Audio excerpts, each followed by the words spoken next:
అన్ని శాఖల అధిపతులతో ఏపీసీఎస్ సమావేశం, ఉద్యోగుల తరలింపు ప్రగతిపై సమీక్ష.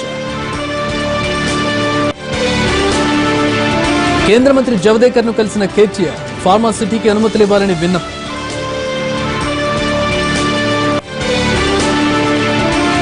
పరిశ్రమలకు విద్యుత్ ఛార్జీల్లో రాయితీలు, యూనిట్లను సవరించిన తెలంగాణ ప్రభుత్వం. తెలుగు రాష్ట్రాల్లో జోరుగా వానలు, పొంగి పొర్లుతున్న వాగులు, ఆనందంలో రైతులు. పార్టీలో ఎంతటి వారైనా హద్దుల్లోనే ఉండాలి, సుబ్రహ్మణ్య స్వామిని పరోక్షంగా హెచ్చరించిన మోడీ.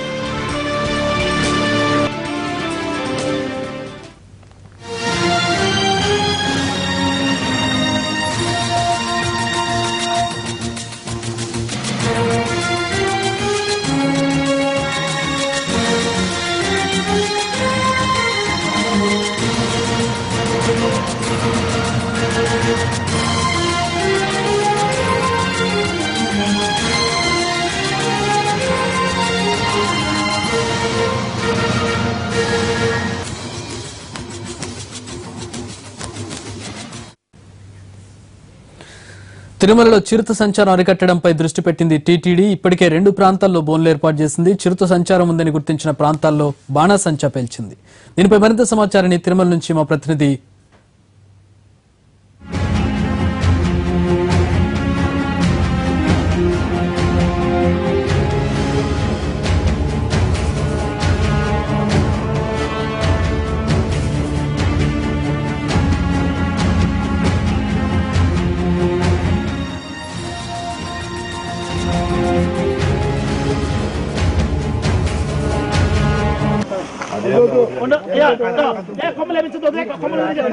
దయచేసి కొమ్మలించండి, నేచురల్ గా ఉండాలి.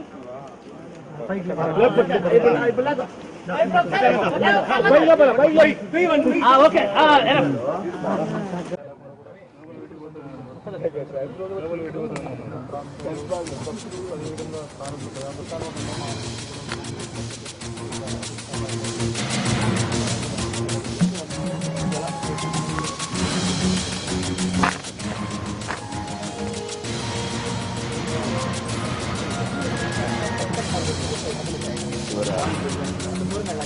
ఉండు బా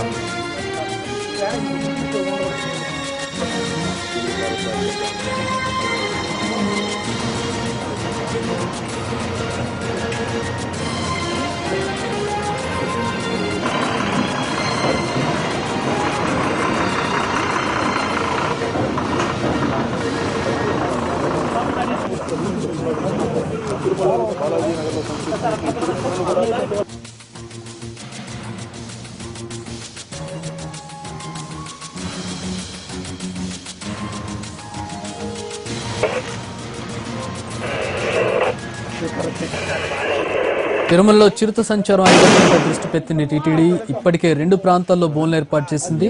చిరుత సంచారం ఉందని గుర్తించిన ప్రాంతాల్లో బాణాసంచా పేల్చింది. దృశ్యాల్లో మనం చూడవచ్చు చిరుత సంచారానికి సంబంధించిన వివరాలను మనం చూస్తూ ఉన్నాం. అలాగే ఆయా ప్రాంతాల్లో ఏర్పాటు చేసిన బోన్లను, అక్కడ చిరుత సంచారాన్ని నిరోధించడానికి పేలుస్తున్నటువంటి బాణాసంచాను టీటీడీ చర్యలు తీసుకుంటోంది. చిరుత సంచారాన్ని నిరోధించడానికి 2 చోట్ల బోన్లు ఏర్పాటు చేసింది. దానికి సంబంధించిన దృశ్యాలను మనం చూస్తూ ఉన్నాం తిరుమల నుంచి.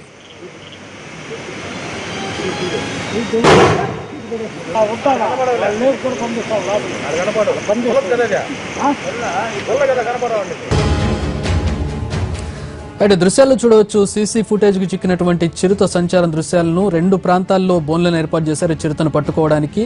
అలాగే ఎక్కడైతే చిరుత సంచరిస్తుందో అక్కడ బాణాసంచా పేల్చుతూ ఉన్నారు. ఆ ప్రాంతాల్లో చిరుతను అరికట్టడానికి పూర్తి వివరాలు మా ప్రతినిధి మోహన్ తిరుమల నుంచి అందిస్తారు. మోహన్, ఎలాంటి చర్యలు తీసుకుంటుంది టీటీడీ?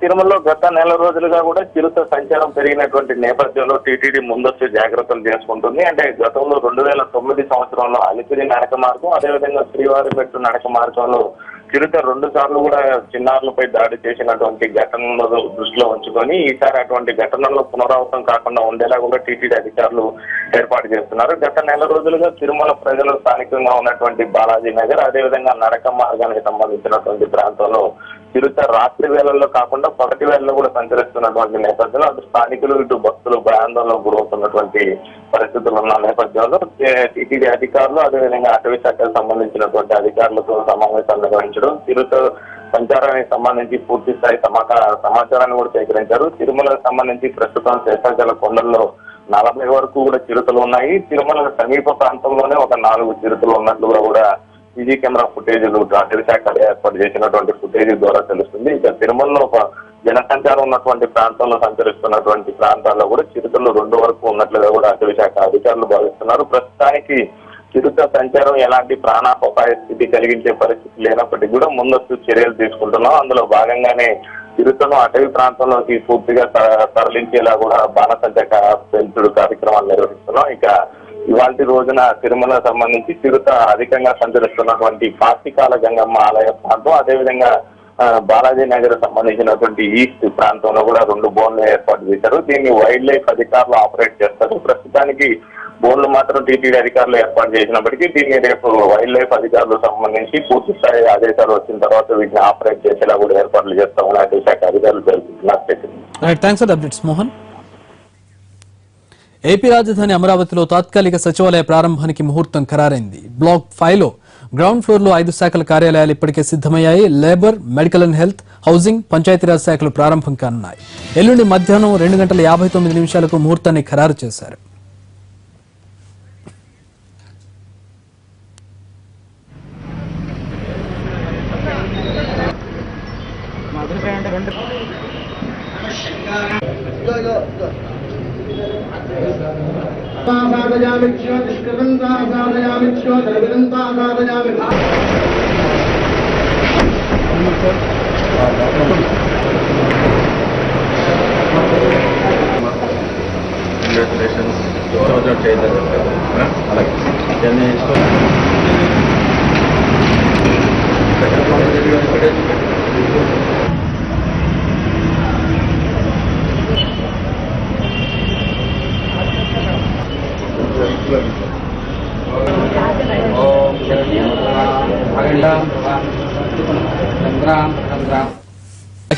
విజయవాడలోని గొల్లపూడిలో వెలుగు మహిళా సాధికార సంస్థ కార్యాలయం ప్రారంభమైంది. మరిన్ని వివరాలు మా ప్రతినిధి రమేష్ అందిస్తారు.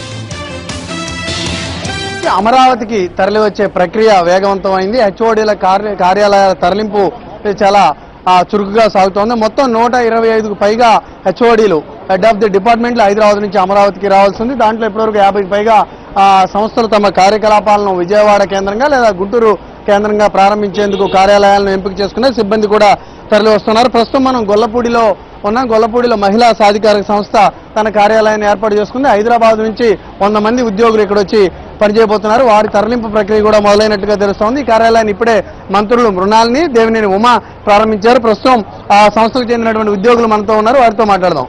మేడం, ఎంతమంది వచ్చారు సెర్ఫ్ నుంచి? ఇక్కడ ఏర్పాట్లు ఎలా ఉన్నాయి? దాదాపు 150 మంది దాకా ఉంటారండి. సెర్ఫ్ నుంచి వచ్చారు. ఏర్పాట్లు చాలా బాగున్నాయి. 2 నెలలు దాదాపు ఫ్రీ అకామిడేషన్ కలిగజేస్తున్నాము. ఈ ఉద్యోగస్తులు ఎవరు కూడా ఇబ్బంది పడకుండా కలిగజేశారు. కాబట్టి ప్రాబ్లం ఏం లేదు. 2 నెలల్లో వాళ్ళు సెటిల్ అయ్యే ఛాన్సెస్ ఉంటుంది. ఏమేం ప్రాబ్లం ఉందని నేను అనుకోవట్లేదు. ఎందుకంటే ఉద్యోగులకి దూరభూమి లేదంటారు. అలాంటిది జన్మభూమికి వస్తే ఫీల్ అవ్వాల్సిన అవసరమే లేదు. కొద్ది గొప్ప కష్టం ఉన్నా మనం మేకప్ చేసుకోవచ్చని నేను అనుకుంటున్నాను. దానికి తోడు గవర్నమెంట్ కూడా చాలా చేసింది. చాలా వరకు అకామిడేషను, స్కూల్స్లో అడ్మిషన్స్కి హెల్ప్ అంతా చేశారు. కాబట్టి కొంచెం టైం ఇచ్చారు. మన ట్రాన్సిషన్ పీరియడ్ లాగా కొంత పీరియడ్ని గవర్నమెంట్ హెల్ప్ చేస్తుంది. కాబట్టి ఉద్యోగులకి ఏమాత్రం కూడా ఉండదు, ఏమి కష్టం ఉండదని అనుకుంటున్నాను.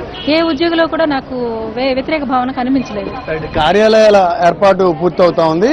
పూర్తిగా ఉద్యోగులు షిఫ్ట్ అయ్యేవాళ్ళు ఎంతమంది షిఫ్ట్ అవుతా ఉన్నారు? ఇప్పుడున్న ఈ 100 మందిలో ఎంతమంది ఇప్పటివరకు తరలి వచ్చారు? మేము ఎలా అంటే మేము ఫేజ్డ్ మేనర్ లో తెస్తున్నాము. ఫస్ట్ స్కూల్స్ అడ్మిషన్స్ తో వచ్చిన వాళ్ళందరూ కూడా వస్తున్నారు. తాత్కాలికంగా ట్రాన్సిట్ ఆఫీస్ అక్కడ హైదరాబాద్ లో ఉంది. సెక్రటేరియట్ మూవ్ అయ్యేదాకా మాకు ట్రాన్సిట్ ఆఫీస్ ఉంటుంది అక్కడ. ఆ ట్రాన్సిట్ ఆఫీస్ నుంచి కాస్త కొంతమంది మినిమం స్కెల్టన్ స్టాఫ్ ఉంటారు. ఇక్కడ మొత్తం స్టాఫ్ వచ్చేస్తారు. ఈ లోపల ఇక్కడ ఎంత స్పేస్ ఉంది? సఫిషియెంట్ గా ఉందా మీకు అందరికి? మాకు ఇక్కడ స్పేస్ కొంత ఉన్నదండి. మాకు ఆర్టీసీ బస్ సదన్లో కూడా అలాట్ అయింది. అక్కడ రెడీ అవ్వగానే ఇక్కడ నుంచి స్టాఫ్ సగం షిఫ్ట్ అవుతారు. ఇక్కడ ప్రస్తుతానికైతే మేము అడ్జస్ట్ అవుతున్నాము. అక్కడ హైదరాబాద్లో ఒక ఈ ఆర్టీసీ అకామిడేషన్ రెడీ అయ్యేదాకా హైదరాబాద్లో మాకు కొంత స్టాఫ్ నట్టి పెడుతున్నాము. Thank you madam. మొత్తంగా చూసుకుంటే హైదరాబాద్ నుంచి ఉద్యోగులు తరలి వచ్చే అంశానికి సంబంధించి ఒక మూడ్ క్రియేట్ అయింది. ఉద్యోగులంతా కూడా తరలి వచ్చే అంశం పైన చర్చించుకుంటా ఉన్నారు. ఎవరు ఎక్కడికి వెళ్ళాలి, ఎప్పటి నుంచి పని ప్రారంభించాలనే దానికి సంబంధించి ఉన్నతాధికారులు ఎప్పటికప్పుడు పర్యవేక్షణ చేస్తా ఉన్నారు. ప్రస్తుతం ఇక్కడ మహిళా సాధికారిక సంస్థ కార్యాలయాన్ని ఏర్పాటు చేశారు. ఒక గొల్లపూడి ప్రాంతంలోనే 10కి పైగా హెచ్ఓడి కార్యాలయాల ఏర్పాటు ప్రక్రియ పూర్తయింది. ఇంకా కొన్ని కార్యాలయాలకు సంబంధించినటువంటి పనులు జరుగుతున్నటువంటి పరిస్థితిని మనం చూస్తున్నాం. ఇటు గొల్లపూడి వైపు, అదేవిధంగా విజయవాడ నగరంతో పాటు గుంటూరులో కూడా హెచ్ఓడీల తరలింపు వేగవంతమైంది. సచివాలయం తరలింపుకి మరొక 2-3 రోజులు సమయం పట్టే అవకాశం ఉన్న నేపథ్యంలో దానికి ముందుగానే సాధ్యమైనంత వరకు హెచ్ఓడీలు ఇక్కడికి తరలించాలని ప్రభుత్వం ఆలోచన చేస్తా ఉంది. హెచ్ఓడీల తరలింపుకు సంబంధించి ఆగస్టు వరకు సమయం ఇవ్వాలని ఉద్యోగ సంఘాల నేతలు అడిగినప్పటికీ కూడా ప్రస్తుతం ఉన్నటువంటి ప్రక్రియను వేగంగా జరుగుతున్నటువంటి మూడు మనం చూసినట్లయితే వీళ్ళంతా కూడా మానసికంగా అమరావతికి తరలి వచ్చేందుకు సంసిద్ధులయ్యారు. అందుకు అనుగుణంగానే తమ ప్రణాళికను రచించుకొని ఇక్కడికి వస్తున్నట్టుగా మనకు తెలుస్తోంది. ఇది ఇక్కడ ఉన్నటువంటి తాజా పరిస్థితి. NTV team Gollapudi. తెలంగాణలో విద్యా వాలంటీర్ల నియామకానికి ప్రభుత్వం గ్రీన్ సిగ్నల్ ఇచ్చింది. విద్యాశాఖపై సమీక్ష నిర్వహించిన సీఎం కేసీఆర్ తక్షణమే 9,335 మంది విద్యా వాలంటీర్లను నియమించుకోవాలని కలెక్టర్లను ఆదేశించారు. రెగ్యులర్ టీచర్లు వచ్చే వరకు వాలంటీర్లు కొనసాగనున్నారు. ఇప్పటికే విద్యా సంవత్సరం ప్రారంభం కావడం, డిఎస్సీ నిర్వహణ కూడా లేకపోవడంతో ప్రభుత్వం నిర్ణయం తీసుకుంది.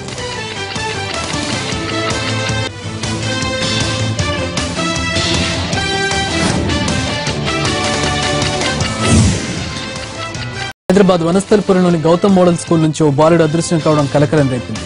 ఎల్కేజీ చదువుతున్న ఆయాన్ స్కూల్ ముందు ఆడుకుంటూ గేట్ నుంచి బయటకు వెళ్లిపోయారు. అయితే స్కూల్ నుండి మిస్ అయిన బాలుడి ఆచూకీ అదృష్టవశాత్తు కాసేపటికే లభించింది. ఘటనపై మరింత సమాచారం మా ప్రతినిధి కమల్ అందిస్తారు.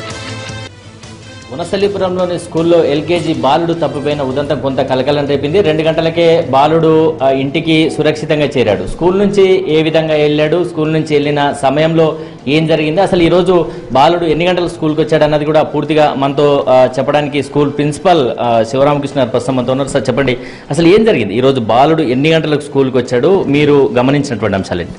మార్నింగ్ యాజ్ యూజువల్గా స్కూల్కి వచ్చేసాడు. స్కూల్కి వచ్చాక ఈరోజు ఏంటంటే పీపీటీ అంటే నర్సరీ, ఎల్కేజీ అండ్ యూకేజీ వాళ్ళకి వెల్కమ్ పార్టీ ఉండింది ఈరోజు. దాంట్లో భాగంగానే 11 గంటలకు అలా ఈ పైన కారిడార్ ఉంటుంది, ఓపెన్ ప్లేస్, అక్కడ వెల్కమ్ పార్టీ చేసామన్నమాట.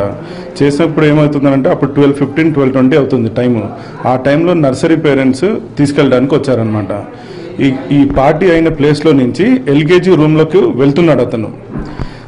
పిల్లలందరూ వెళ్ళే క్రమంలో ఆ ఒక్క పిల్లోడు ఏంటంటే క్లాస్ రూమ్ వైపు కాకుండా కిందకు వచ్చేసాడు అనమాట, మెట్లు దిగుతూ.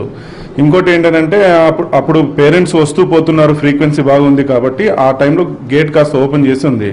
ఆ టైంలో ఏంటంటే మనం చూడలేదు సరిగ్గా, ఆ టైంలో ఇతను బయటకు వెళ్ళిపోయాడు అనమాట. పేరెంట్స్ అనడం ఏంటంటే, పేరెంట్స్ చెప్తున్న దాని ప్రకారం కొంత అంటే మీ నెగ్లిజెన్సీ ఉంది అని అంటారు. అంటే నిజంగా మీ నెగ్లిజెన్స్ ఉందా ఈ ఇష్యూలో? నెగ్లిజెన్సీ అని అంటే సార్, ఇప్పుడు ఆ టైంలో అక్కడ ఆయమ్మ లేకపోవడం అనేది ఒకటి, అంతే. ఇంకా నెగ్లిజెన్సీ అంటే ఇప్పటికి 4 years అయింది స్కూల్ స్టార్ట్ అయ్యి. This is the 4th year. Till now such incident has not happened in the school premises. CC కెమెరాలు అంటే సీసీ కెమెరాలు ప్రతి చోట కవర్ అయ్యేలాగున్నాయా? కెమెరాలో ఎవరు వస్తున్నారు, కారిడార్స్ మొత్తం సీసీ కెమెరాస్ ఉన్నాయి. గేట్ దగ్గర ఒకటి పైన సీసీ కెమెరా పెట్టించాము. ఎక్కడ ఏం ప్రాబ్లం ఏం లేదు. అంటే ఈ ఇష్యూ తర్వాత ఇంకా మీరు ఏమైనా కేర్ తీసుకోవాలి స్కూల్కి అని మీరు ఏమైనా భావిస్తున్నారా ఈ ఇష్యూ జరిగిన తర్వాత? ఇప్పుడు ఏంటంటే మేము పేరెంట్స్కి కూడా ఐడి కార్డ్స్ ఇష్యూ చేస్తాము. కరెక్ట్గా మదర్ కానీ ఫాదర్ కానీ ఐడి కార్డ్ ఇష్యూ చేస్తాము. Only after seeing that will allow the child to go along with the parent. అలా చేస్తాము. ఈరోజు అంటే బాలుడు 2 hours వెళ్ళిపోయాడు కదా, ఇంటికి వచ్చిన తర్వాత మీరు పేరెంట్స్తో కానీ పోలీసులతో కానీ మాట్లాడడం జరిగింది, అసలు ఏం జరిగిందని?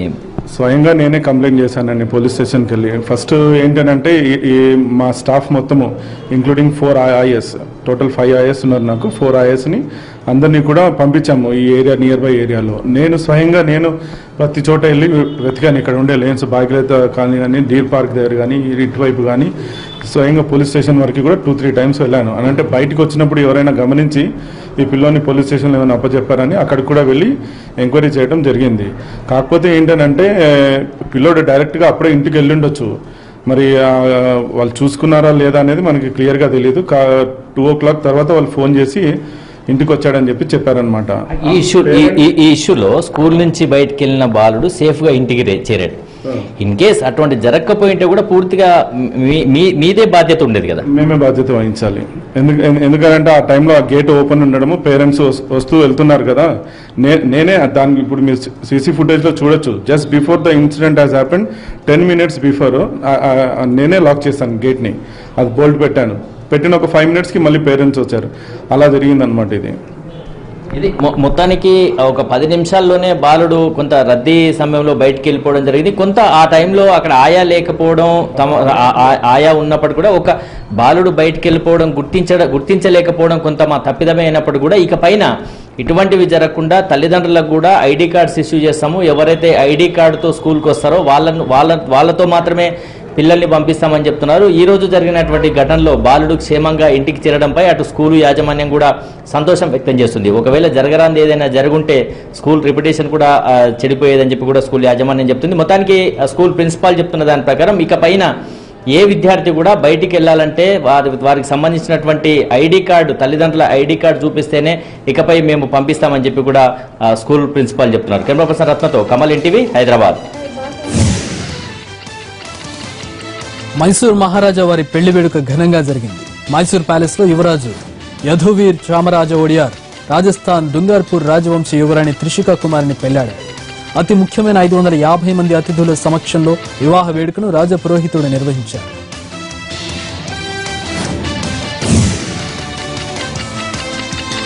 మైసూర్ రాజ సంస్థానంలో 40 ఏళ్ల తర్వాత జరిగిన వివాహ వేడుక ఇది.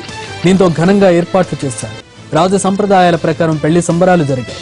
శతాబ్ద కాలం నాటి అంబా ప్యాలెస్ ఈ వేడుకకు సిద్ధమైంది. దేశంలో రాజకుటుంబాలకు చెందిన ప్రముఖులు దాదాపు 550 మంది సమక్షంలో ఈ వివాహం జరిగింది.